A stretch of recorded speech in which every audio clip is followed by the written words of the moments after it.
సంఘాల ద్వారా, మహిళా సంఘాల ద్వారా వడ్ల కొనుగోలు చేయడం జరిగింది.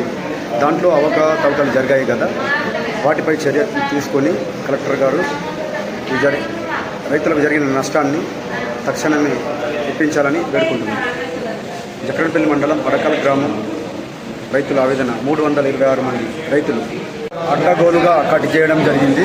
రైతుల నుండి 3 కిలోలు 4 కిలోల చొప్పున కట్ చేయడం జరిగింది. వారిపై కఠిన చర్యలు తీసుకోవాలని చెప్పేసి డిమాండ్ చేస్తున్నారు. తీవ్రంగా నష్టపోవడం జరిగింది రైతులు. మాకు జరిగిన ఈ నష్టాన్ని కలెక్టర్ గారు తక్షణమే ఈ డబ్బులు ఇప్పించి వారిపై కఠిన చర్యలు తీసుకుంటే బాగుంటుందని చెప్పేసి వేడుకుంటున్నాం. జక్రన్పల్లి మండలం పడకల్ గ్రామం ఈ రైతుల తరఫున ఈరోజు ప్రజావానికి కలెక్టర్ గారికి ఫిర్యాదు చేయడం జరిగింది.